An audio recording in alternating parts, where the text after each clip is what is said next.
వెండి పసిడికి అమ్మకాల సెగ అన్నటువంటి ఇంకొక వార్తని హైలైట్ చేశారు.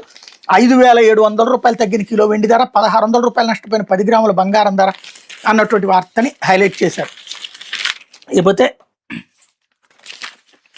ఇదే అంశానికి సంబంధించినటువంటి వార్తలు ఏదైతే మహిళా రిజర్వేషన్ బిల్లుకి సంబంధించి జరిగినటువంటి అంశం మీద జగన్ చేసుకొచ్చినటువంటిది బిల్లుల్ని అడ్డుకున్న పార్టీలు అన్నటువంటి ట్వీట్ ఇక్కడ హైలైట్ చేశారు.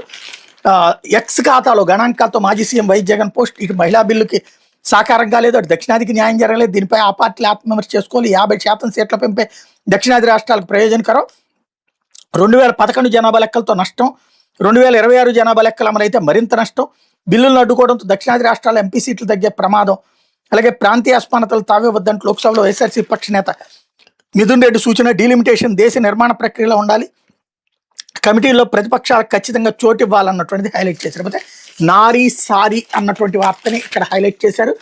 లోక్సభలో మొత్తం సభ్యుల సంఖ్య 540, ఓటింగ్లో పాల్గొన్నటువంటి సభ్యుల సంఖ్య 528, బిల్లు ఆమోదానికి కావాల్సినటువంటి ఓట్లు 352, అనుకూలంగా పడిన ఓట్లు 298, వ్యతిరేకంగా పడిన ఓట్లు 230, 352 ఓట్లు కావాల్సి ఉండగా అనుకూలంగా 298 ఓట్లే, బిల్లును వ్యతిరేకిస్తూ ఓటేసిన 230 మంది విపక్ష సభ్యులు, 3/200 మెజార్టీ సాధనలో మోడీ సర్కార్ విఫలం, సవరణతో పాటు మిగతా 2 బిల్లులు ఉపసంహరణ, మోడీ హయాంలో బిల్లు వీగిపోవడం ఇదే తొలిసారి, మహిళా చట్టం అమలు కృషి చేస్తూనే ఉంటాం కేంద్రం, బీజేపీ డీలిమిటేషన్ కుట్రను ఓడించామన్న విపక్షాలు, వాటి తీరు నిరసిస్తూ బీజేపీ మహిళా ఎంపీల ధర్నా, మోడీ సర్కార్కు పార్లమెంట్లో గట్టి ఎదురు దెబ్బ తగిలింది, చట్టసభల్లో మహిళలకు 33% రిజర్వేషన్లు 2029 నుంచి అమలు చేసేందుకు, లోక్సభ స్థానాల సంఖ్యను 816కు పెంచేందుకు కేంద్రం ప్రతిష్టాత్మకంగా తీసుకొచ్చిన రాజ్యాంగ 131వ సవరణ బిల్లు లోక్సభలో వీగిపోయింది. ముందు నుంచి ఊహించినట్టుగానే బిల్లు ఆమోదానికి అవసరమైన 3/200 మెజార్టీని అధికార పక్షం సాధించలేకపోయింది. శుక్రవారం సాయంత్రం లోక్సభలో చేపట్టిన కీలక ఓటింగ్లో మొత్తం 540 మంది సభ్యులకు గాను 528 మంది పాల్గొన్నారు.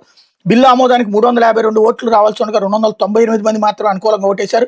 230 మంది విపక్ష సభ్యులు బిల్లుకు వ్యతిరేకంగా ఓటేశారు. దాంతో సవరణ బిల్లు వీగిపోయినట్టు స్పీకర్ ఓం బిర్లా ప్రకటించారు. అందరూ బిల్లును ఉపసంహరించుకున్నట్టు పార్లమెంటరీ వ్యవహారాల మంత్రి కిరణ్ రిజిజు ప్రకటించారు. దాంతో పాటుగా ప్రవేశపెట్టిన డీలిమిటేషన్ కేంద్రపాలిత ప్రాంతాల సవరణ బిల్లును కూడా వెనక్కి తీసుకున్నట్టు ఆయన వెల్లడించారు. ఆ 2 బిల్లులు రాజ్యాంగ సవరణ బిల్లుతో ముడిపడి ఉన్నందున వాటిని ముందుకు తీసుకెళ్లే ఉద్దేశం ప్రభుత్వానికి లేదని పేర్కొన్నారు. మోడీ ప్రభుత్వ హయాంలో పార్లమెంట్లో ఒక బిల్లు వీగిపోవడం ఇదే తొలిసారి. నేపథ్యంలో మోడీ సర్కార్ లోక్సభ స్థానాల పెంపు యత్నాలు తాత్కాలికంగా తెరపడినట్టే అన్నటువంటి వార్తని హైలైట్ చేశారు.